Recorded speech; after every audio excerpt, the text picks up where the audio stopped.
I am African, I'm a mother, and I'm raising a new breed of leaders for the African future. Good afternoon, good morning, good evening, Africa, wherever it is you're joining us from at whatever time of the day. You're welcome to the A.R.A.L show, where A.R.A.L means Afri Moms Raising African Leaders. I am Zoe Octavia Obaze. Usually, I am here with my very steady and sturdy Somi, that is Chisom Ukachuku. But today she is unavoidably absent, but I'm not in the studio alone. I am being joined by someone you would love to listen to. He has embarked on a research, he is very interested in the subject matter, and he has every reason to be with us right here in the studio to share his thoughts. Before we go on, this is A.R.A.L show. Kindly subscribe to our YouTube channel as well as Digits 1024 Radio, your refreshing radio. This morning, I have with me someone who goes by the name Mr. Opuene Jonah. Good morning, sir. Delighted to have you. Good morning. Yes, sir. You want to say good morning to Africa?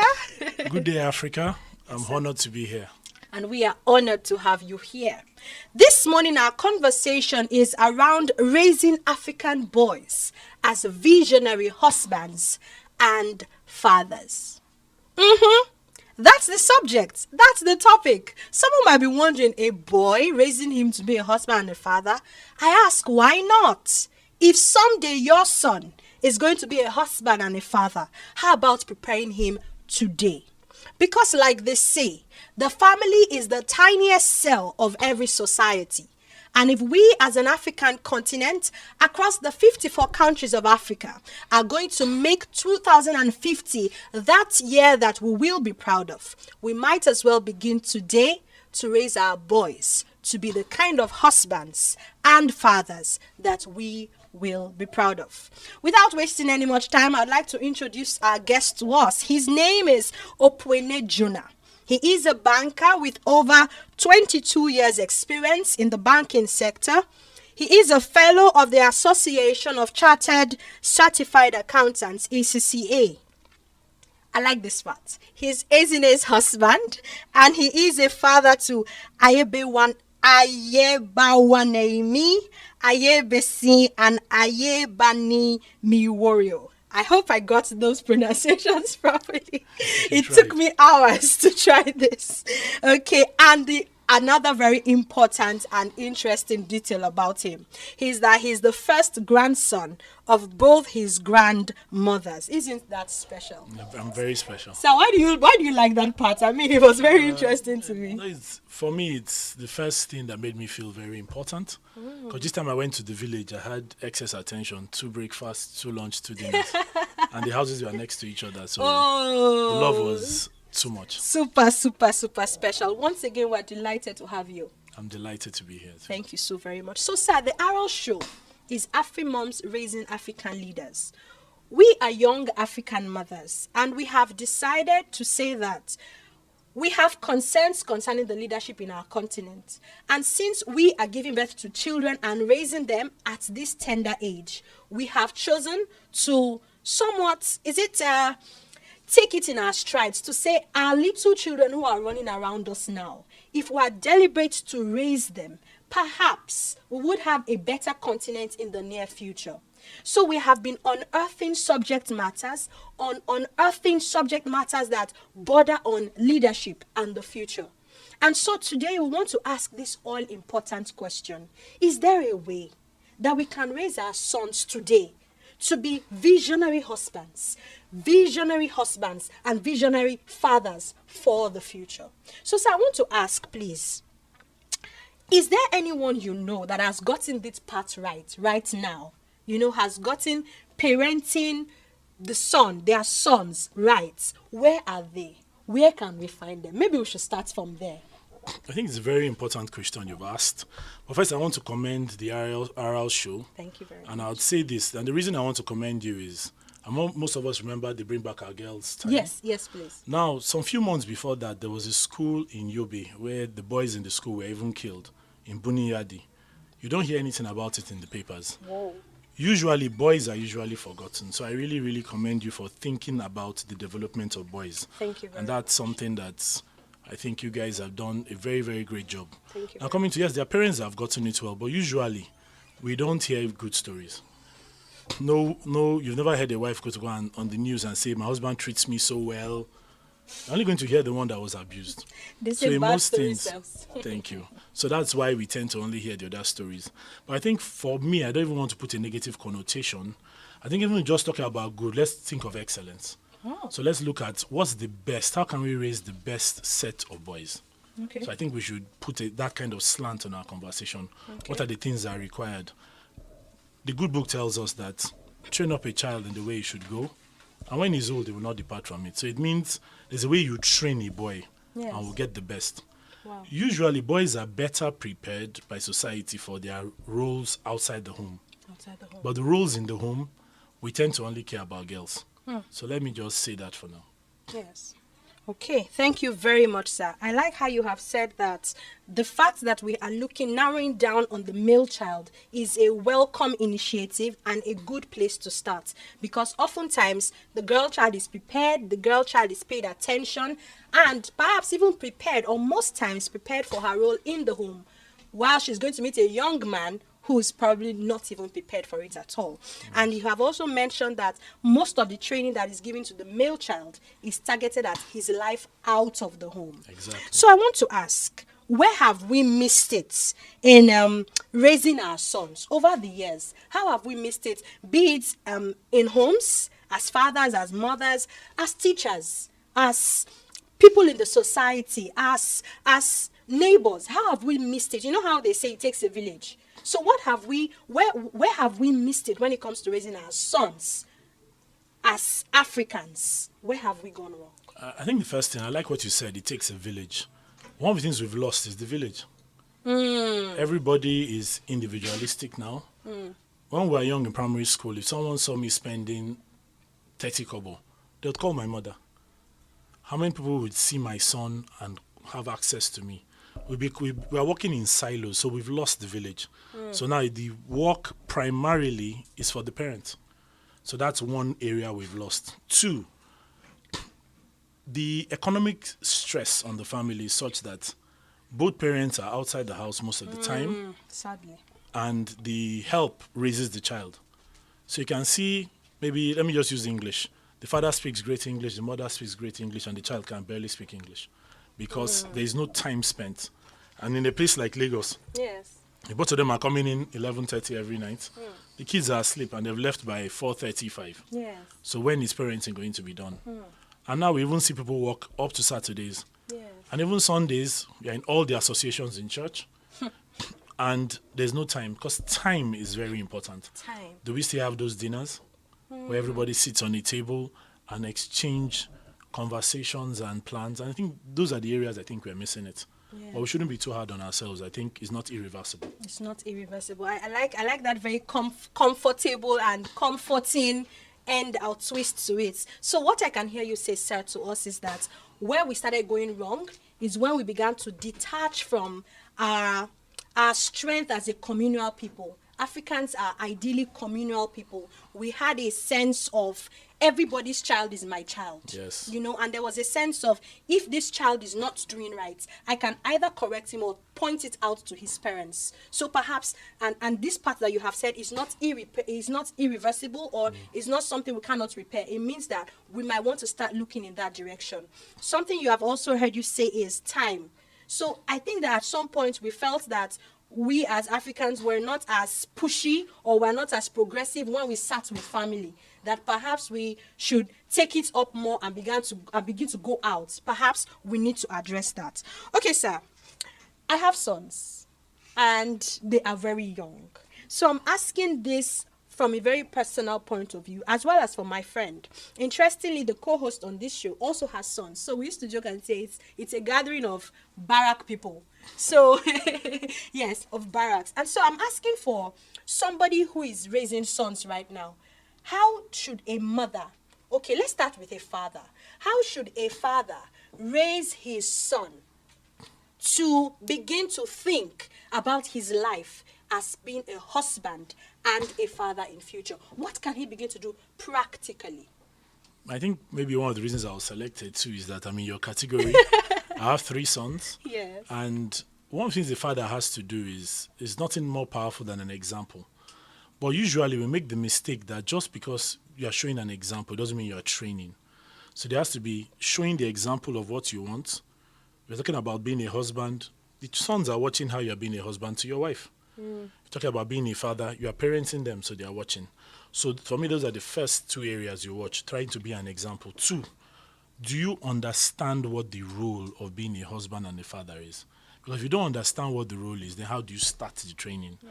So there has to be clarity of purpose on what those roles are. And the father has to model it and develop it in the children deliberately.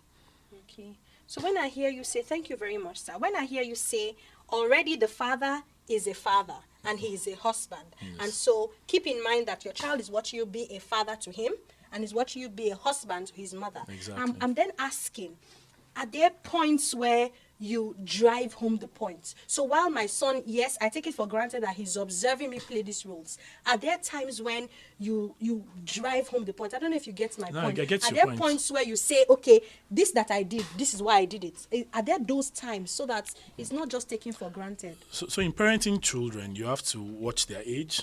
Okay. Because truly, one of the things we make a mistake in parenting is you're parenting, like me, I have 3 kids. Yes. So there's one that is 8, there's one that is 11, and that one is 14. Okay. What I'm going to discuss with the 14-year-old, I won't discuss with the 11-year-old. And what I'll discuss with the 11-year-old, I won't discuss with the 8-year-old. Okay. So you give them information on a need-to-know basis at that point. So on each of them, you have to be deliberate about the communication. Also, don't lock your child up in an age. As your child is growing, start having conversations that are age appropriate, that relates to being a husband in future, and it's something that us as men we dodge. You run a home. Yes, you're teaching him how to do well in school, be respectful to people outside. You have to start telling him that women have emotions. There's a way you speak with your wife. Now, maybe in my case, my sons don't have a sister. So you might make them treat the mom very well. The other day I saw a video my wife sent me where my son was giving her breakfast in bed. Okay. Now, things like that, because managing the woman's emotions is one of the roles of a husband. Yes. Now, parenting, you also have to look at sacrifice. You make the boys do things that they maybe don't get a benefit from. For example, if they're washing clothes, you shouldn't wash only his clothes.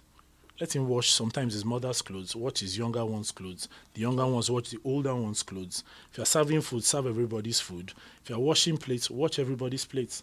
And if you go to other people's houses, maybe they've served you something, you tell them, clear the table. Always be ready to serve, because that's one of the major responsibilities of a man. He is to serve his home, both the children and his wife. Okay. Thank you so much. So while I'm listening, I have the privilege of asking very personal questions for my own age-appropriate audience.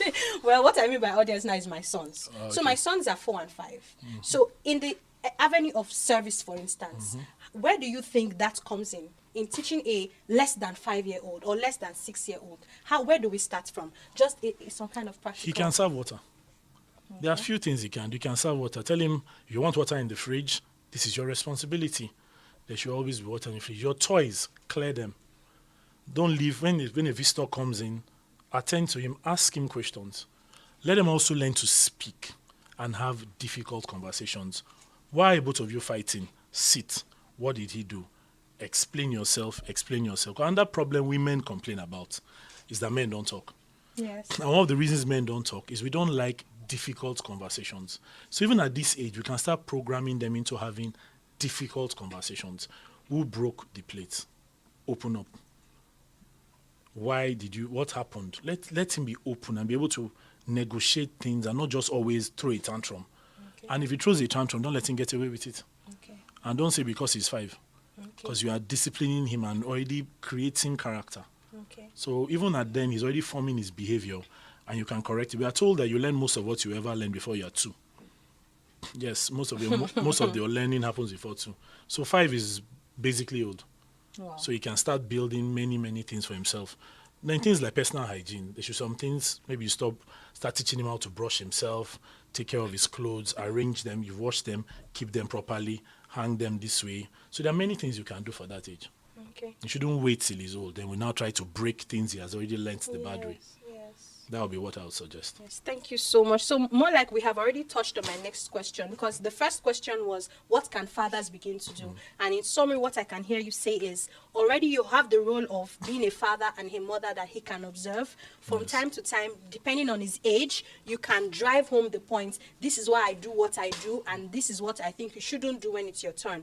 But I also want to ask, still on practical wisdom for mothers in raising their sons. So sometimes we have sons who are very clingy. Like I have my first son.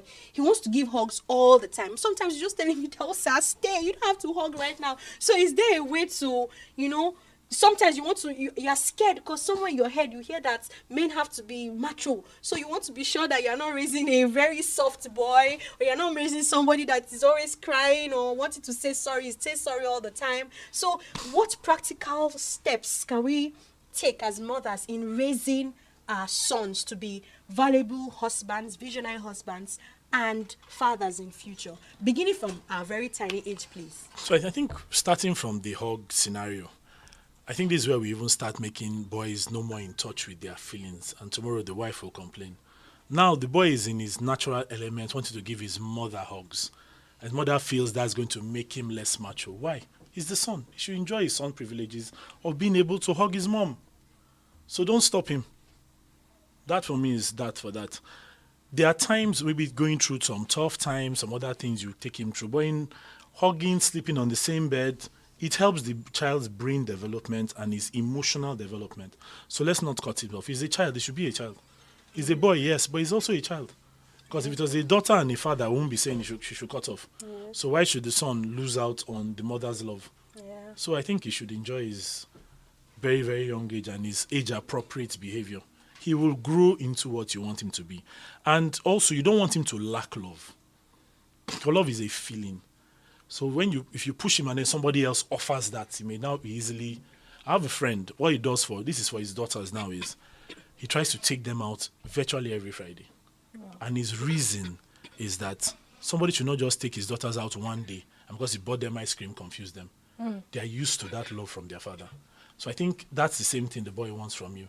When he's used to his mother's hugs, one girl will not just hug him and he's confused tomorrow. Yeah. So I think we should allow him to grow gradually. And as the ages change, he changes his behavior. Okay. But we shouldn't just cut that off. Okay. Yes. Okay, thank you very much. So for teenage boys, for instance, what can mothers do in preparing them? So I can hear your friend taking out his daughter. So should a mother begin to, I don't know. Okay. No, for your teenage For teenage boys, one of the things you must let boys do is play.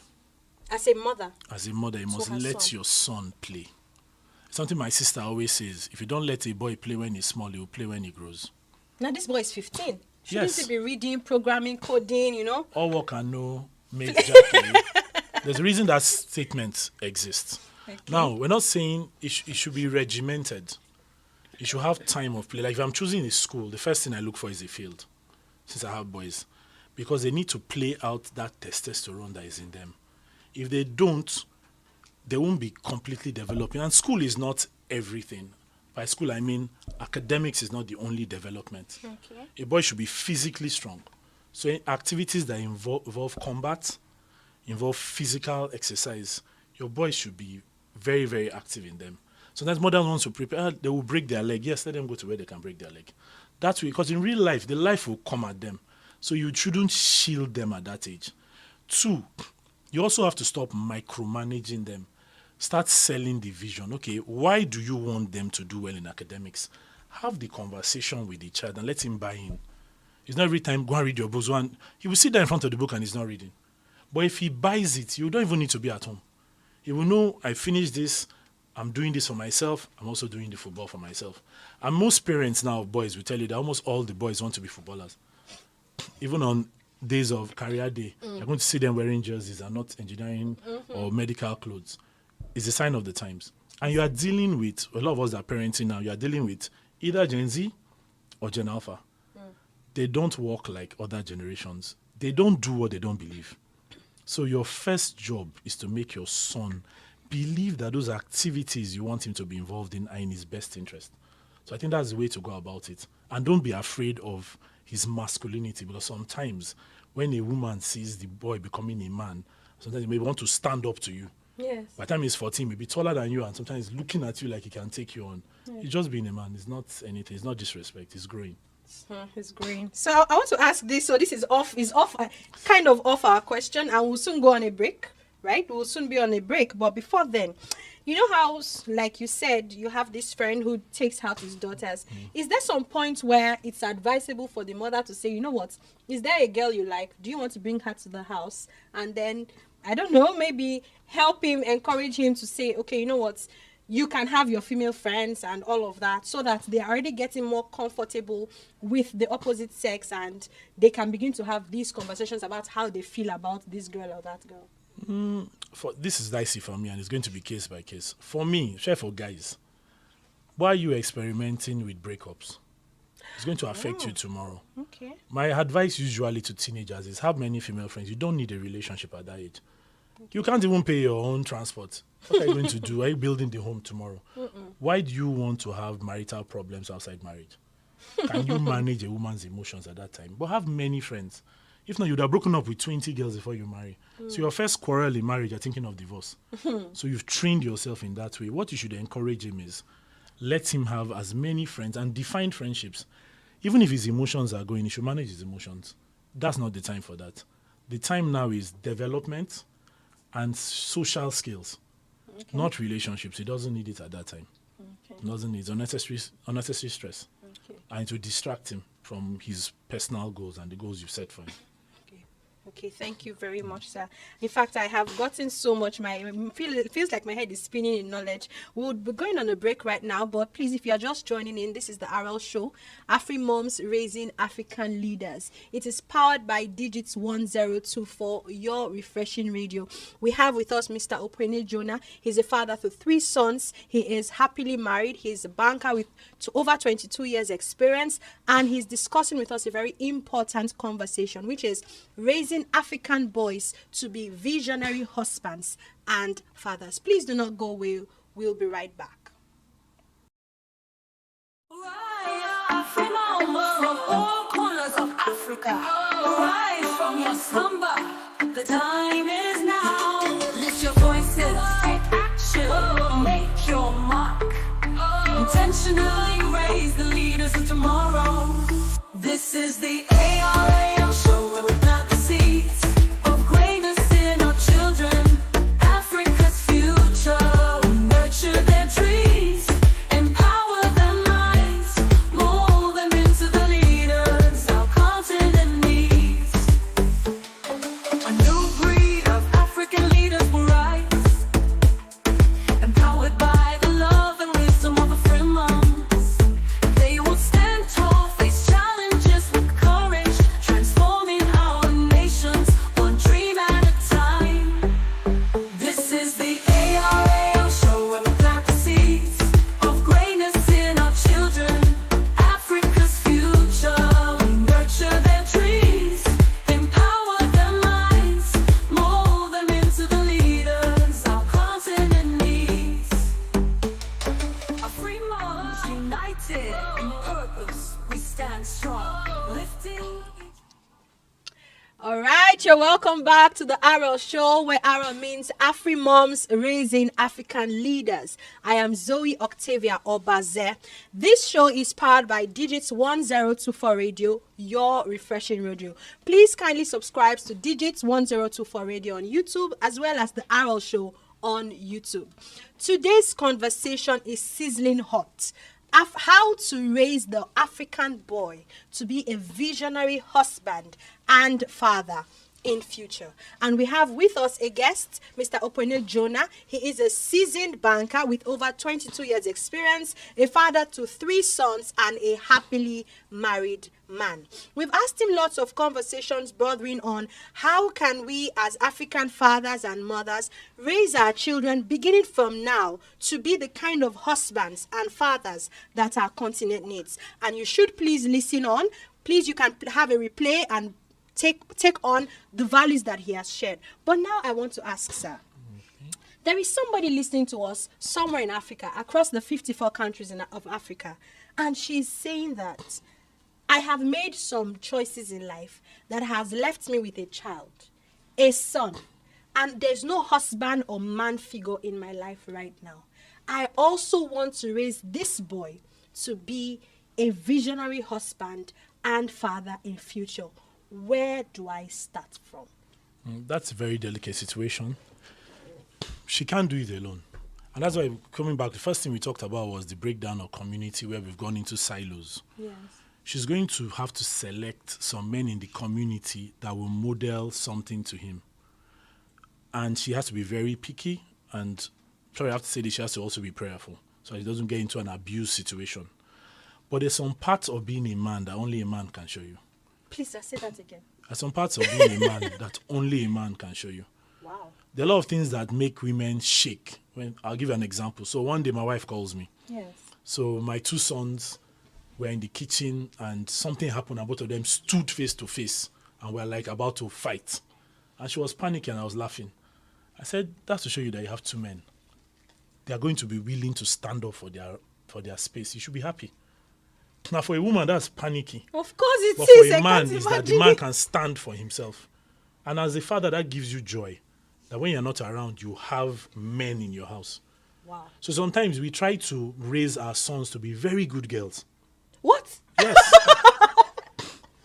Oh and my God. you will not like them if they grow up to be good girls. You want a good boy. A good boy is not a good girl. A good boy sometimes will tell you no. And in a very forceful way. Because that's how he's going to protect his home. So we don't want that killed. So even if you don't bring the man to you every time, you need the man to be maybe guiding you indirectly and saying, see, my son did this, what should I do? Because there's some things it won't be your natural instinct. Same with if a guy was raising a girl, would have similar kinds of scenarios where you need a woman's counsel to come in. So that's what I would say. If you can't just high alone, there are going to be a lot of mistakes. I was even speaking with someone over the weekend, and I saw something similar. The complaint she was having about her son was just the son was a boy. And he had an elder sister that didn't behave that way. But she was not a boy. Yeah. That's the difference. Thank you so much. So something I can hear you say is, if you are a single mother and you are listening to this show right now, the counsel for you is that there are some aspects of your son that you cannot cater for. There is some aspect of your child's nurture that you cannot address. And it's simply because you are a woman. So, but that doesn't mean that your son is at a disadvantage. It only means that it is time for you to look into the society, across your circles of influence, the communities you belong to, and handpick very intentionally certain men whose values and virtues you can spot and that you admire and you want replicated in your son. Then find a way of getting these people to mentor your son, whether directly or indirectly. That is how you can begin to set your son on a pedestal of being a visionary husband and father, irrespective of the fact that his father is absent. That's very comforting to hear. That's very comforting. So if I can hear a mother somewhere saying, you know what, I have failed already. My son is 19. I have done every wrong thing in the book. Everything you have said I shouldn't do, I have done. Everything that I can hear you say that is right to do, I have gone totally against it. Is it over for me? Is my son doomed? No. Question. And your son is not doomed. Even people that are 50 changed. Well, your son cannot be doomed. Now, the fact is, if you've acknowledged that you've done something wrong, you're already in a great state. Wow. It's time to now make the necessary adjustments. Then talking of children 19 above, let's look at the generation that raised us. Yeah. Most of them were out of their parents' house by 17. So that generation naturally doesn't even know how to manage people above 20 in their house. Talk less of us too, that we are also always having clashes. One of the things we must know about our children is that they are human beings. And we forget it. It looks my mom told me when I started having kids is that baby is a human being. It looks like you should know. So relate with your son like a human being. And in behavioral science, sometimes some things are counterintuitive. something that you think you will do, and all your children are also individuals. So I don't raise my first son as I raise my second son, as I raise my third son. You have to look at all of them and watch and study them.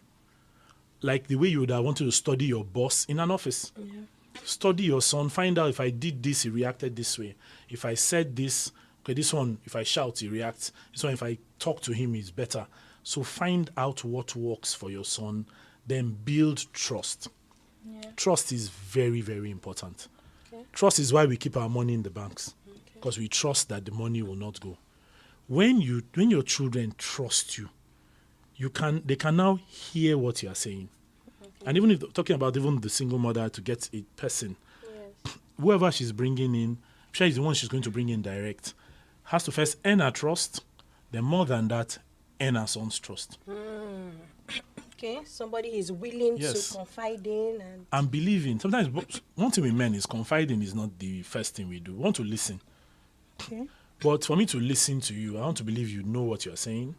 Have you been through what I'm being through? Do you even understand? Do you have empathy for what I'm going through?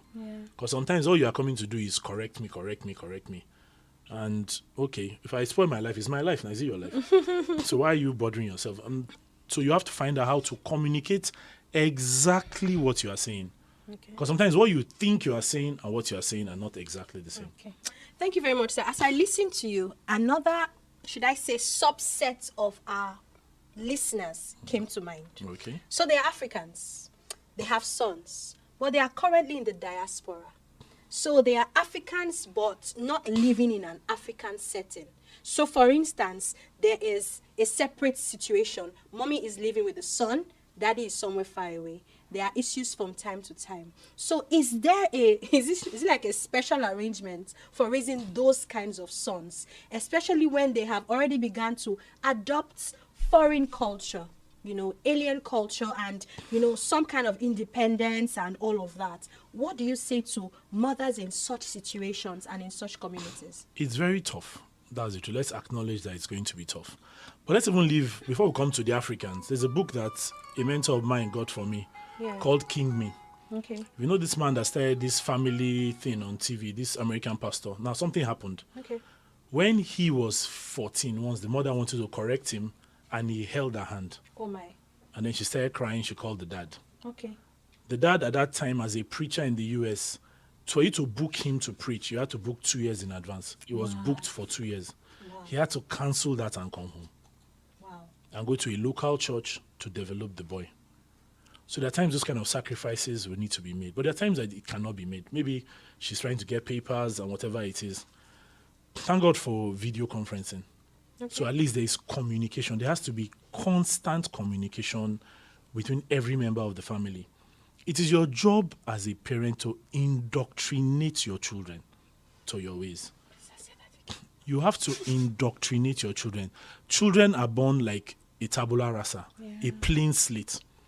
There are two definitions of man, and most times we focus on Aristotle's definition, which is man is a rational animal. Yes. But me, I prefer Sigmund Freud's definition. Which is? Man is a puppet of the subconscious mind. You can program your child, whether it's in Europe, America, it will mean nothing. Because it's the program that is in him that will work. So program the child. Okay. Don't let the outside people program him. You program him is your job. And for those that read the Bible, it's even your job for 2 generations. You have to program your children and your children's children. So program them with whatever philosophies you have. There's no reason your children should be working on somebody else's operating system when you have your own. Okay. So install your operating system in them and delete all the rest. That would be my counsel. Thank you so much. So while I listen to you, I then see how it is, yes, we are Africans and we have found ourselves in the diaspora, but I can hear you say that do not forget that. Don't enjoy this good life at the expense of your child. Do not forget that you have to be in constant agreement with your spouse, husband with wife, wife with husband, if not for anything. It's almost like I can hear you say, if not for anything, for the well-being of this child. Yes, I think also there's another problem we have. Because Europe is more developed than Africa, Yes. we automatically think everything European is better than everything African. So when we go there, we just let them take over the kids. And most times, okay, there's a friend that called me. Since they went there, could even go to church.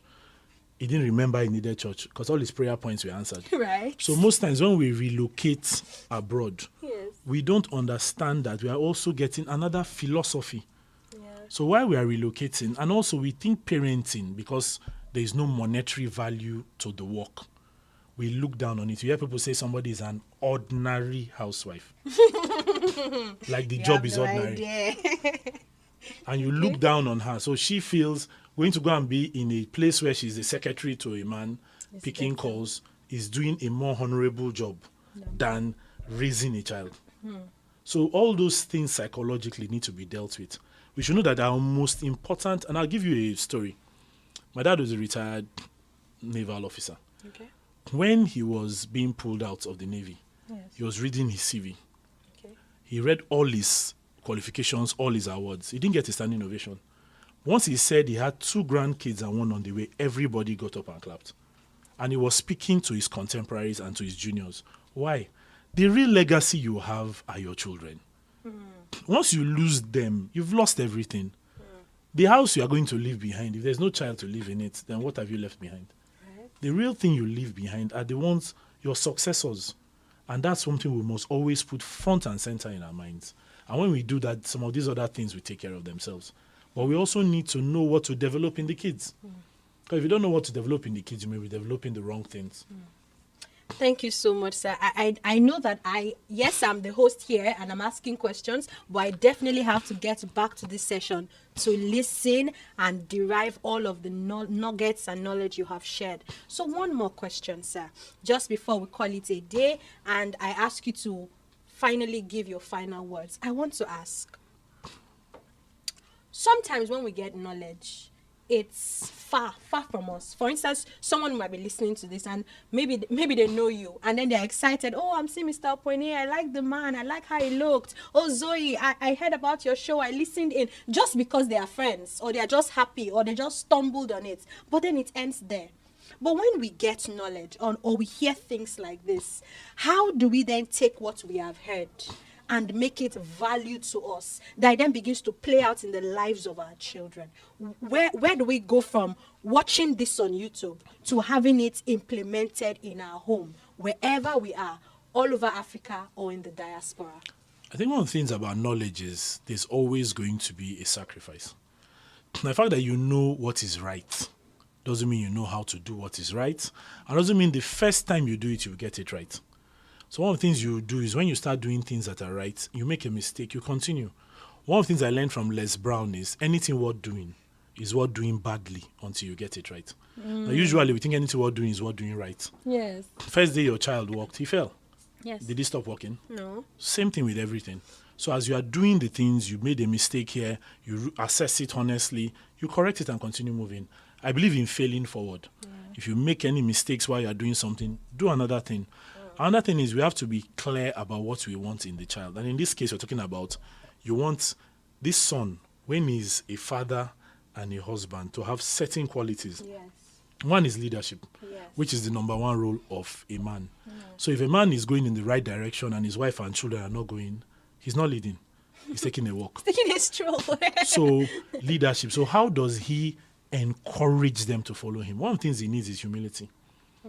And humility, from the Bible's definition, which I prefer to use, is somebody has to first be up, then come down and carry you to where he is. So we can't just, most of what we want to do is, I'm here, come and meet me. No, go down and bring them. Be with the children. Sometimes sleep off in their room. Right. Gist with your children. Watch their matches. Watch the cartoons.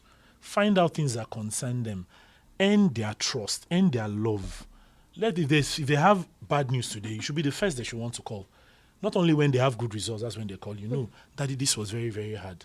Daddy, I went to the football match. I didn't play very well. What can I do? Then that way you bought them. And that is, so most of us have not bought our children to ourselves. We have not possessed them as ours, minus the fact that they are our blood. When you do that now, it's easier for you to communicate. And they will now hear, because then they're even their ears. Then also, don't inundate them with everything at once. Don't try to change them from they're not very good in maths, the next day they're a genius. Little changes help us. Yes. Yes. Thank you so very much, sir. I'm going to ask for your final words. But before then, we have a gift from our partners for you. This is a Mezobo. It's an African brand.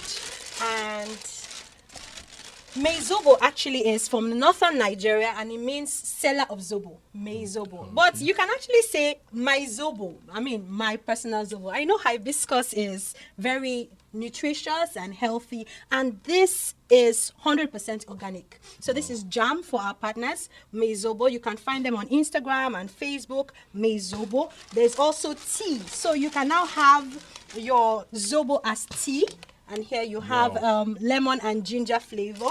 And as well, you also have, yes, lemon and ginger as well. So this is from our partners to you, Mezobo. Thank you so very much for coming. Thank you so very much. And thank you for them all being organic. Yes, now that we're all trying to live healthy, yes, this is very important. Yes, please. Yes, please. Thank you so very much, sir. So please, in 2 minutes, what do you want to say, sir, to a young mother listening to this show, a young father willing to do the work, and a single mother who is willing to try again? What do you want to say to us in raising our sons to be visionary husbands and fathers in the near future?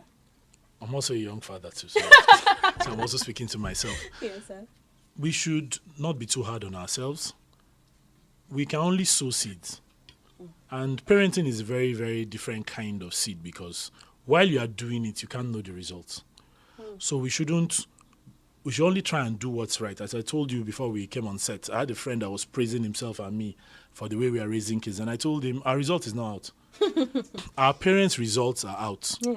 So we can trust if we turned out well, the glory is for our parents.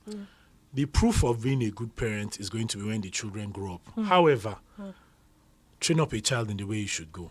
It's what we should use as our... So once we know what is right, do it. Yeah. What do we want to instill in the son? Leadership, courage. He should know that he's a protector, he's a fighter, he's someone that will love his family. All those different qualities we are looking for in him. Someone that will love his wife. Love his wife to the extent that he's willing to give himself up for her. Those are the kind of things we want to develop. So we should create things that show selflessness, show leadership. One of the things I do for my kids is from nursery 2. All my children fight for class captain. Anytime there's a leadership position, and my first son's greatest joy for now was, as an SS1 boy, there are 3 leadership positions you can get, and he got all 3 in school. For one of the things he did that was very impressive, on visiting day, he's the one that washed his boys' clothes and ironed them.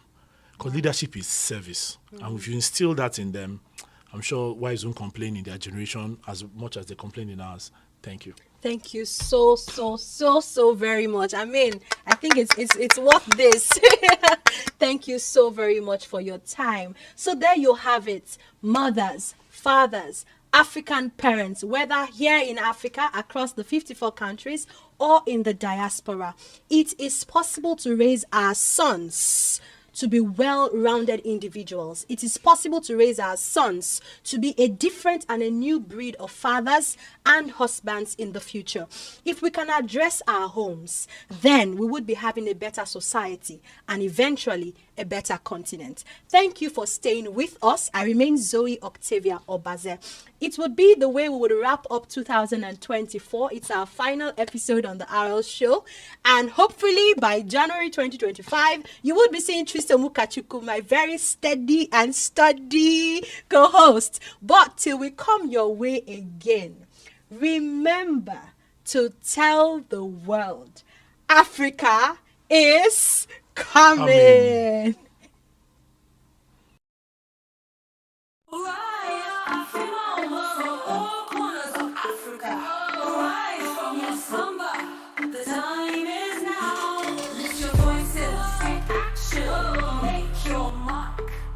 Intentionally raise the leaders of tomorrow. This is the A.R.A.L